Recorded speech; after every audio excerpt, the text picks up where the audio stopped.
Welcome to the Audio Inc. Radio podcast, featuring interviews with the biggest names in rock and metal. Hosted by Anne Erickson. Got Inc.? Head to audioinkradio.com and find exclusive artist interviews, Q&As, photos, contests, music news, and more. Whew, that's a lot of ink. It's audioinkradio.com. Hey, what's up? This is Clint with Sevendust, and I'm here with Anne Erickson with Audio Inc. I'm Anne Erickson. As always, it's awesome to have you here on the podcast. If you want to get in touch and talk about any of these interviews, you can find me on Twitter and Snapchat at Anne Erickson and Instagram at EricksonAnne. I've got an awesome guitarist on the show. It's Clint Lowery from Sevendust. First of all, congrats on all the success of All I See Is War.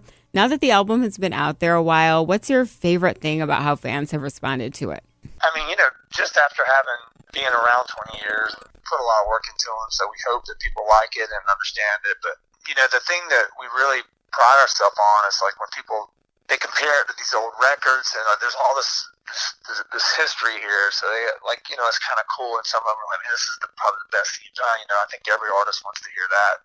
Your most recent work is your best work, but there's an element, too, where they compare it to the certain songs, the older stuff, and say, man, this has the same spirit as these old records, which is also a compliment, in itself. So, do you have a favorite song live to play off All I See Is War? I mean, it kind of varies. Like, we don't really do a lot of them at one time. We'll sprinkle them in. So there's like Dirty, which was a great fun song to play live. They're a little nerve-wracking in the beginning because people don't really know them that well, so they don't really go over great at first. So there's that aspect, which is like when we play the new songs, it's not always a great experience at first until people really absorb the material. But I think Unforgiven was one of those songs right off the bat that the record had been out a long time. When we added it, people knew what it was. It was cool to watch people sing the songs, and lyrically, I really think that I really connect. I really had something to say on that particular song. You guys, of course, are on tour with Tremonti. What made you want to do this tour with Tremonti? Oh, why not? We're friends. John and Mark are really close. We've known those guys for many years. I dig what Tremonti does with the Alter Bridge, what he does with the solo stuff. So it's great to let them come out with us and watch them. We know everyone in the band and the crew, and they're all good people, so we're all under the same umbrella. So it just made total sense. He was available. I think he's going to start working on a new Alter Bridge record after that, so kind of end his cycle, and we like it. Well, you're a great guitarist, and so is Mark Tremonti. So what do you most admire about Mark Tremonti's guitar playing? What I admire about Mark, and knowing him as long as I have, is that he wasn't, and I mean this in all due respect, like on the Creed tours we did with him, he was a good guitar player, but he wasn't like the guy that what you look at and see when you see Tremonti now and hear that name. He was, he wrote great songs, but he wasn't like a shredder. So he worked for that. Like, I would watch him every single day for hours and hours. He has incredible discipline, and he made himself.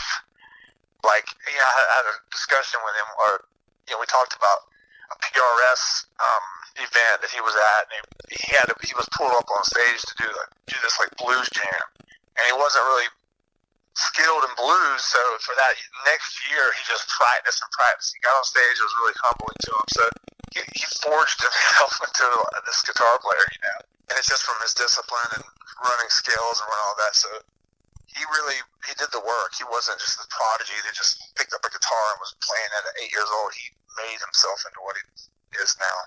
Wow, that's awesome. And I totally forgot that Sevendust, you guys would tour with Creed, because it was like my first rock show ever. I think I was a kid, basically a kid, but it was like you guys with Creed at an arena somewhere, I think. Yeah, it was such an awkward tour, but we had a lot of fun with those guys. Yeah, I think Three Doors Down was on that too. They were? Yep. You're right, absolutely. Well, how has touring and making music evolved for you guys since you started out? Because you've been doing this for a long time now. I mean, it's so different now than what it was. The social media aspect, streaming aspect, the way you make records, the cost of everything, the marketing, everything's different. It hasn't been this abrupt change. We've been here for every little phase, everything kind of slowly changes, and eventually they're just kind of, in place. Streaming at first was this odd thing, and then it became more common, and now it's the physical, tangible product is really kind of phasing out, and it's more of this, streaming world, which is great. We never fight it. It is what it is. We're not one of those bands say, oh man, I wish it was like the old days, and that's kind of, I don't know, that doesn't make sense to me. I always said to myself, I hope I can always embrace change. Have you guys had time to think about your follow-up to All I See Is War yet? Yeah, I mean, it's we don't want to wait a long time. We'll probably end up recording a new record at the end of this year. We already have some ideas kind of floating around for it. So I'll do a solo record in June and record it and then release that after the Sevendust cycle slows down. But that, we'll definitely probably end up tracking a record this year. That's awesome. Are you going to sing on it? I'm going to sing. I'm going to play everything I can, even a couple songs on drums, but I'll have a drummer come in and do most of the drums, and then everything else I'll do myself. We'll definitely look forward to that. And thank you again so much, Clint. I look forward to seeing you guys on tour. Come say hey. We'll be there. It's easy to find us. It's the cutting edge of new music and the forefront of rock. It's Audio Inc. with Anne. Thanks for listening to another episode of the Audio Inc. Radio podcast. Subscribe to our channel so you never miss an episode. Get inked online at audioinkradio.com. I'm Anne Erickson for the Audio Inc. Radio podcast.